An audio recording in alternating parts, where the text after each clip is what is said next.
It's delicious. I am eating something so good. Sloppy Joes.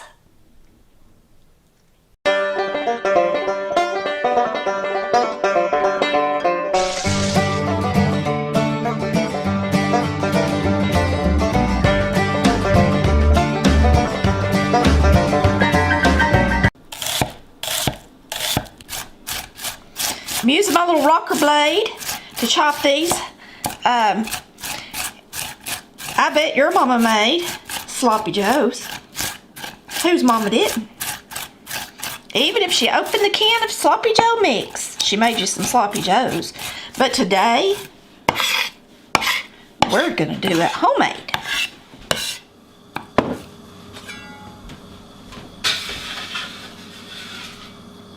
We're gonna throw some onion in here.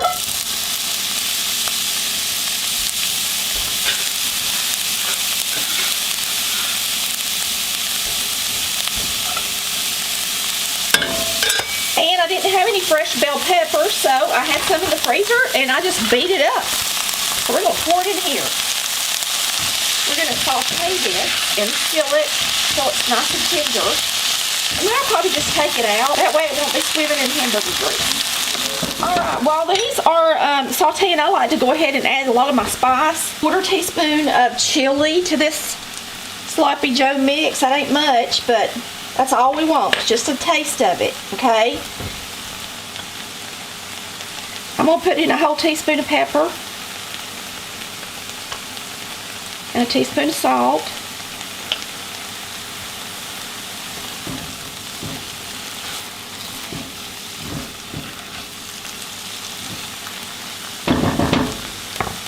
Now, I like onion powder, and I know we got onion in here, but I still like the powder too.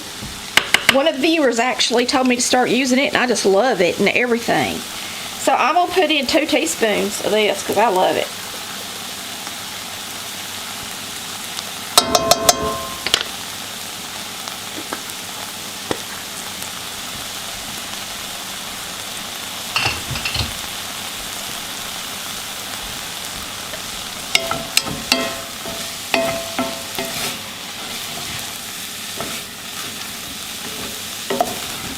It's good already. Y'all, I remember when Mama made sloppy joes because it was one of my favorites. I was always excited on sloppy joe night. My mama most of the time opened the can, for the most part. And I will say that a lot of people talk about food tasting like a can. If there's anything to me that tastes like a can, it's normally tomato sauce like sloppy joes type stuff, or like chef boyardee, spaghetti and meatballs. If it's been in the can too long, you can taste the can. And so be real careful buying your sloppy joe. Look at the expiration date. Make sure it's fresh so that you don't get that awful taste. Today we're not going to use sloppy joe mix. We're making our own. But there's nothing wrong with taking shortcuts when you need to. Alright, we're going to get this out and start browning our ground beef. And I'm just taking this out so that it's not swimming in hamburger.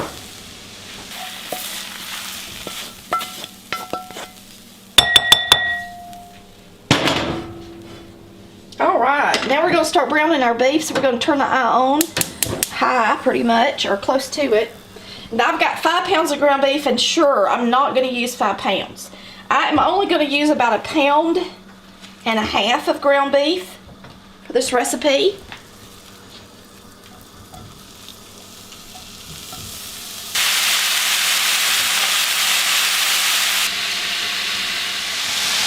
Alright, we're going to put a little bit of fresh garlic in here when we brown this beef.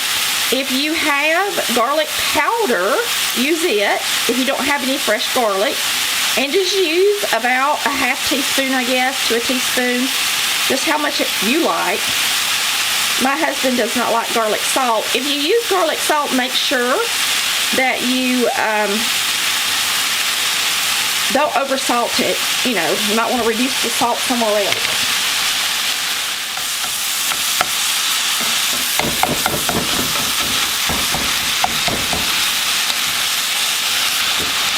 When you are going to want to separate the meat pretty good. So if you don't have a hamburger separator, I've got one. I just don't have it out right now. Just make sure you smash it down into the skillet and separate it good. Alright, after you ground your beef, my beef was actually chucked, so there was hardly anything down on the bottom, so I'm not going to drain it because there's not enough down in there to fool with to me. So what we're going to do is add our onion and pepper and spices to the beef. Now I'm going to add a small 8-ounce can of tomato sauce.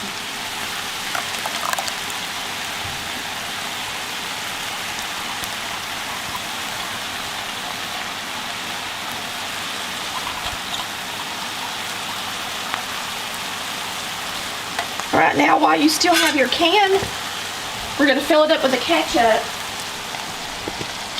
So just fill up your 8-ounce can with ketchup and put it in your sauce. Now this ketchup does have a little Worcestershire in it already, vinegar, and it has sugar in it. So remember that. We're going to taste it before we add sugar.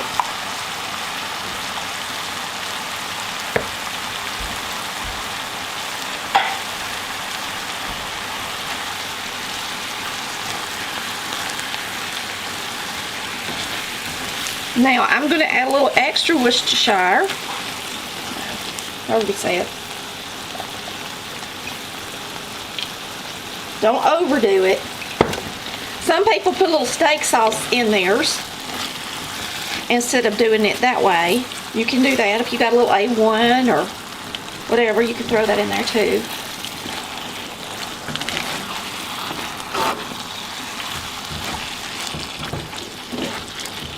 Now one thing I'm going to do today, and you can choose to do 2 different things. You can add a little sugar, add a little vinegar, or you can put some sweet pickles in here.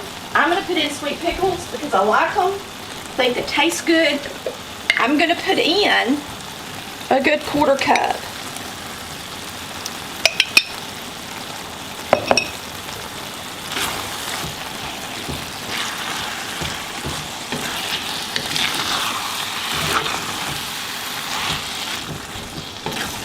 Okay, now we're going to put in a little mustard, about a tablespoon.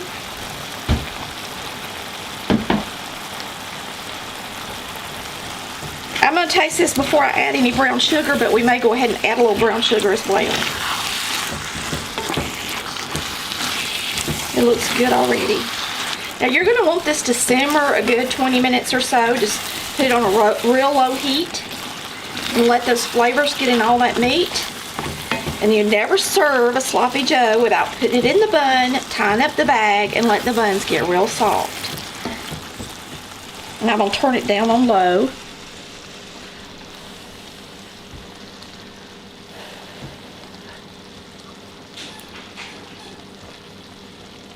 It's plenty sweet. It's delicious.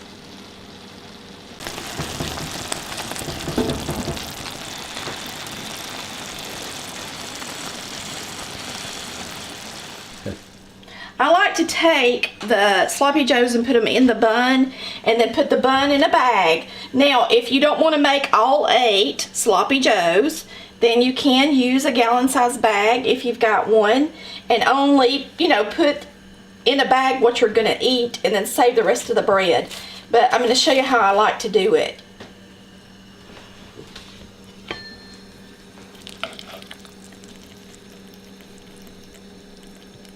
This is my 1/4 cup scooper, and it works perfect just for a regular hamburger size. And then I like to make at least 4 or so and get them in the bag. And if you got a big family, just go ahead and bag them all up and let them sit there for about 10 minutes before everybody comes to eat, and they're going to just be even better. Just fold that bag up underneath there. We'll be back in a minute.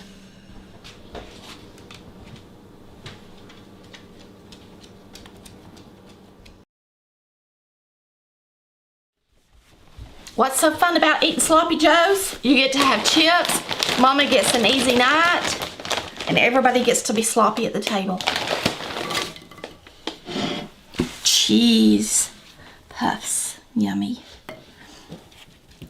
See my yummy sloppy joe? Now you don't want to make it so wet that the bottom of your bun is soggy. So don't add water to it, just let it simmer and it'll be just right.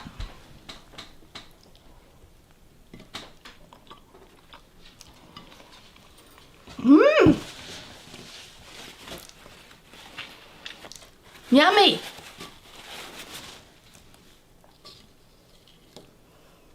Thanks, Mama.